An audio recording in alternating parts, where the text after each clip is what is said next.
नमस्कार दोस्तों, स्वागत है आपका हमारे चैनल वेल्थ विद गौरव पे। अब तक आपका जो प्यार हमें मिलता जा रहा है वो हमारे बढ़ते सब्सक्राइबर्स, व्यूज और लाइक्स के रूप में हमें बहुत मिलता जा रहा है। आपने बीच बीच में व्हाट्सएप, यूट्यूब और अन्य माध्यमों से सवाल पूछ के भी अपनी जिज्ञासाएं प्रकट की हैं। उसके लिए भी आपका बहुत बहुत धन्यवाद। इस चैनल पे हम बात करते हैं पैसों के बारे में, ग्रोथ के बारे में, फाइनेंशियल फ्रीडम के बारे में और मैनिफेस्टेशन के बारे में। तो चलिए शुरू करते हैं आज का एपिसोड। तो दोस्तों, आज का सवाल पूछा है अभिषेक ने सीकर राजस्थान से। अभिषेक पूछते हैं कि सर, मान लीजिए कि मैं 15 साल के लिए निवेशित रहता हूं, एक सिप स्टार्ट करता हूं 10,000 रुपए की अगले 15 साल के लिए, तो क्या गारंटी है कि मुझे मिनिमम रिटर्न कितना मिलेगा? मैं कितना कॉर्पस बना पाऊंगा लगभग, क्या ये पता चल सकता है? दोस्तों, इस सवाल के जवाब में आज हम कहना चाहेंगे कि देखिए, फ्यूचर कोई भी नहीं बता सकता है। हम केवल भविष्य में क्या हुआ वो बता सकते हैं, मतलब भूतकाल में क्या हुआ केवल वो बता सकते हैं। तो पिछले 15 सालों में, यानी कि 30/10/2009 से लेकर के अभी तक 15 सालों के लिए अगर आप 10,000 रुपए विभिन्न म्यूचुअल फंड में निवेश करते सिप के माध्यम से, तो आपका कॉर्पस कितना बन जाता? और इसमें हमें ये मान के चलना है कि हम टॉप का फंड भी पकड़ सकते थे, मीडियम फंड भी पकड़ सकते थे और सबसे लास्ट का फंड भी पकड़ सकते थे। तो इसकी गणना के लिए हमने एक वेबसाइट का सहारा लिया है, starship.com। आप गूगल करके starship.com पे जा सकते हैं और उस पे सिप परफॉर्मेंस के अंदर ये आराम से डाटा डाल के देख सकते हैं। 30/10/2009 से लेकर के आपने एक सिप स्टार्ट करी 10,000 रुपए की, जिसमें आपको विभिन्न फंड्स के अंतर्गत कितना कितना कॉर्पस बना ये दिखाया गया है। तो आप अगर देखेंगे तो इसमें सबसे पहले फंड जो आता है वो है SBI small cap fund growth option. तो इसमें जो आपको सीएजीआर मिला है पिछले 15 वर्षों में 24.17% का मिला है और इसने फंड बना कर दिया है आपको 1,36,00,000 का। दोस्तों, बहुत बड़ी रकम है, सबसे पहले नंबर पे है। हो सकता है कि आप इसमें निवेशित नहीं रह पाए हो सकता है कि आपसे सेलेक्ट करने में उस टाइम में कुछ और परिस्थितियां रही हो, या आपके फंड एडवाइजर ने या फिर आपके आसपास के लोगों ने दूसरे फंड को सेलेक्ट करने का सुझाव दिया हो, तो आपने एडलवाइस मिड कैप फंड का चुनाव कर लिया हो। सेकंड नंबर पर जो फंड आता है वो है Edelweiss mid cap fund regular plan. इसकी सीएजीआर है 22.46% और इस फंड ने 10,000 रुपए की सिप के आपने 22.41% की सीएजीआर से 15 सालों के लिए जब निवेश किए तो आपका फाइनल कॉर्पस आया है 1,17,00,000 रुपीस का। दोस्तों, ये भी एक बहुत अच्छा अमाउंट है।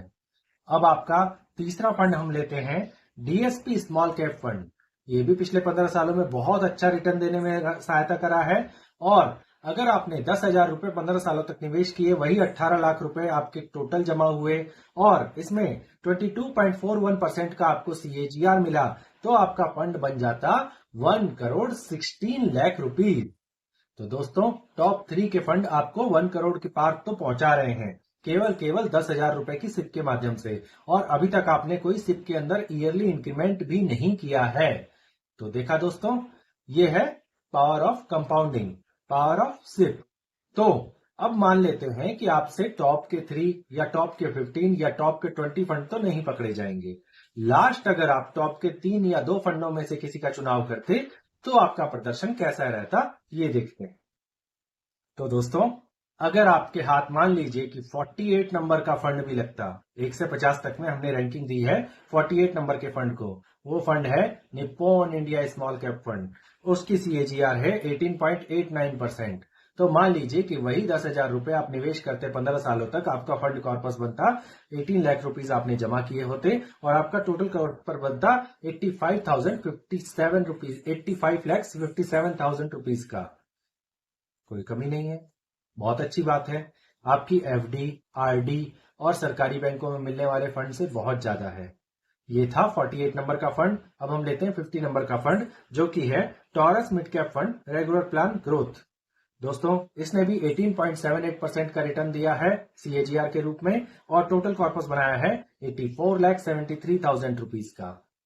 तो देखा दोस्तों, आपकी 10,000 रुपए की फंड सिप अगले 15 सालों के अंदर आपको कम से कम 83 से 85 लाख 83 लाख से लेकर के 85 लाख तक का फंड बना करके दे रही है। तो इसमें कोई दिक्कत नहीं है, आप आराम से ये काम कर सकते हैं। और अगर आप सबसे लास्ट वाले फंड में भी निवेश कर जाते हैं गलती से, तो भी आप 2-3 साल रुक करके अपने फंड को दुगना करके 1 करोड़ के ऊपर का फंड प्राप्त कर सकते हैं। तो अभिषेक जी, मुझे लगता है कि आपको आपके सवाल का जवाब मिल गया। म्यूचुअल फंड का 15 सालों के अंदर कोई रिटर्न, कोई नेगेटिव नहीं होता है, बल्कि एक बहुत अच्छे फंड का निर्माण करके देता है। आप आराम से निवेशित रह सकते हैं। सिप के माध्यम से रिटर्न आप निवेशित रह करके अपने फंड को एवरेज आउट कर सकते हैं, और आपका थोड़ा सा किया हुआ प्रयास आपको 15 साल 20 साल के बाद एक बहुत बड़े कॉर्पस का निर्माण करके देखता है। तो चलिए दोस्तों, अब अगला सवाल लेते हैं। तो दोस्तों, अगला सवाल आया है जयपुर से राजीव का। राजीव पूछते हैं कि इस समय मार्केट टॉप हाई पे चल रहा है, 26,500 26,300 के लेवल्स को छू रहा है। क्या मुझे अभी इस समय से स्टार्ट करनी चाहिए या फिर लमसम इन्वेस्टमेंट करना चाहिए? तो राजीव जी, इसका जवाब ये है कि मार्केट का टॉप हाई ना आपको पता है ना हमें पता है। मार्केट कब गिरावट लेगा, मार्केट कब और नया हाई बनाएगा। 26,500 एक हाई नहीं है, उसके बाद 27,000 आना है, 28,000 आना है और 30,000 आना है। तो इस तरह से हाईस तो नए बनते जाएंगे। साल दर साल जैसे जैसे भारत विकास करेगा, आगे अमृतकाल चल रहा है, अगले 15 से 20 वर्षों के अंदर निफ्टी के 1.5 लाख से 2 लाख पहुंचने की बात चल रही है। तो इस तरह से तो नए टॉप हाई बनते रहेंगे। और अगर आप शुरुआत करने में लेट करते हैं तो आप ही लेट हो जाएंगे। इससे अच्छा है कि आप एक सिप शुरू करिए, टॉप हाई के ऊपर भी आप खरीदेंगे, जब गिरावट होगी तो भी आप खरीदेंगे, और धीरे धीरे आपको एक एवरेज वैल्यू मिलती जाएगी, जिससे कि आपका फंड एक एवरेज वैल्यू के ऊपर ग्रोथ करता जाएगा। न तो आपकी खरीद ज्यादा ऊंची होगी और न ज्यादा नीची होगी। और यकीन मानिए 15-20 सालों का टाइम बहुत बड़ा होता है। आपको कहीं भी बहुत ज्यादा महंगे भाव में कुछ भी नहीं मिलेगा, और आपका फंड इतना ज्यादा ग्रो करेगा कि आप और अधिक वृद्धि कर पाएंगे, एक अच्छी वेल्थ बना पाएंगे। दोस्तों, उदाहरण के लिए आपको बताता हूं।